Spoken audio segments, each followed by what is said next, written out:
The moment Morgan Freeman walked onto the set of The View, expectations were naturally high. This is a man whose voice alone carries authority, wisdom, and decades of experience in Hollywood. Audiences weren't just expecting another routine celebrity interview, they were expecting depth, insight, and meaningful conversation.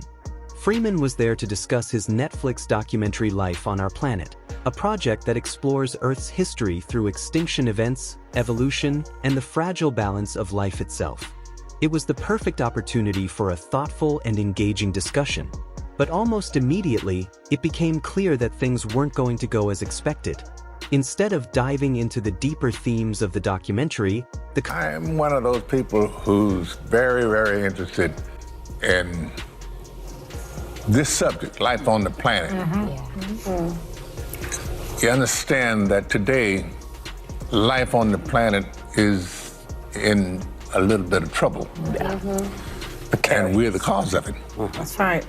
There have been, if I remember correctly, 6 extinction-level events on the planet since life began. I mean, 6 times. Large portions of life. Not human life we're talking. We're talking just life. Gone, destroyed. We're headed for another one. Joy Behar quickly shifted the focus, interrupting with a more urgent and alarm-driven take on environmental issues. Her framing leaned toward the idea that human activity is solely responsible for the planet's current challenges, creating a sharper, more emotional tone. In that moment, viewers could sense a subtle tension forming. Freeman didn't push back aggressively.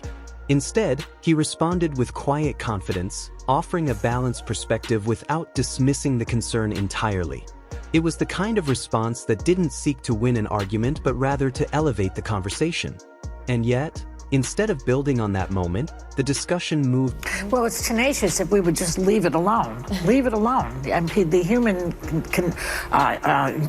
interruption of all of that is what's causing all the problems. I hope that it's not too late. But let me ask you this, Jeff. Did seeing the rise and fall of all these species, because some are coming in too, right? And many are leaving the planet. Did that change your perspective on life? My perspective on life, I don't think it changed my perspective. It just enhanced it. Because for a long time now, I've been listening to what they say about, I drive an electric car. However, once again, the moment passed too quickly. Instead of exploring Freeman's perspective in depth, the panel moved forward without fully engaging with what he had said. It created a sense that something important had been left unfinished. And then, just as viewers were beginning to anticipate a more meaningful exchange, the segment came to an abrupt end. Whoopi Goldberg stepped in with the familiar phrase that signals the close of many live television interviews.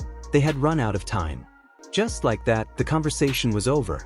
No conclusion, no deeper dive, just a sudden cutoff. For many viewers, that ending felt unsatisfying. This wasn't just... I want to ask you about a different documentary. Go ahead. As some politicians around the country try to erase Black history, you're making sure people don't forget vital parts of our past, including this documentary that you executive produced called 761st. Did I get that right? Yeah, 761st Tank Battalion, the original Black Panthers, about the first Black battalion to fight in World War II. First Black Armored Battalion. Yes, and you served in the Air Force. I know that. This film was then very personal to you. Oh, yes, having start in the 40s and move up. And how many times did I see Black people in the movies? And if I did see them, what were they doing? They were servants. They were always. I know it's appalling. I can give you the name. If you watch old movies, Betty Davis movies are particularly, even though she's great, and it's the period. It's not her fault. It's the period. It's upsetting to watch. Tell you the truth. It shouldn't be that way because somebody did make money. Many viewers expressed frustration, not necessarily because of what was said, but because of what wasn't said. There was a growing sense that the interview never reached its potential. People pointed out that Freeman had remained composed and thoughtful throughout, even as the conversation shifted around him. His calm demeanor stood in contrast to the more fragmented flow of the discussion. It highlighted the difference between a guest prepared to offer depth and a format that didn't fully allow it. Shortly after, Freeman appeared in a very different setting, the Oxford Union. Unlike the fast-paced environment of daytime television, this was a space designed for extended, uninterrupted dialogue. And in that setting, Freeman's voice came through clearly. That's the time. Was. Now look at today, things we're always in flux. Yeah. Always. But we've always been here. Yeah. Fluxing out. Flux. Exactly. I had a question, but we run out of time. Listen, this is extraordinary, this documentary. Oh, yeah. I agree. What stood out most in comparing these two appearances was the difference in structure. On The View, the conversation was brief, reactive, and constantly shifting. At Oxford Union, it was steady, focused, and allowed to breathe. The contrast made the earlier interview feel even more limited in hindsight. It wasn't that Freeman didn't have anything to say, it was that the format didn't give him the space to say it. This moment also fits into a broader pattern of criticism that The View has faced over the years. The show is known for its lively debates and strong personalities, which often lead to viral moments. But that same energy can sometimes come at the cost. I don't think there is an issue of race in Hollywood. Somewhere back there in the 70s, the decision was made by almost all and sundry that we have to start open casting.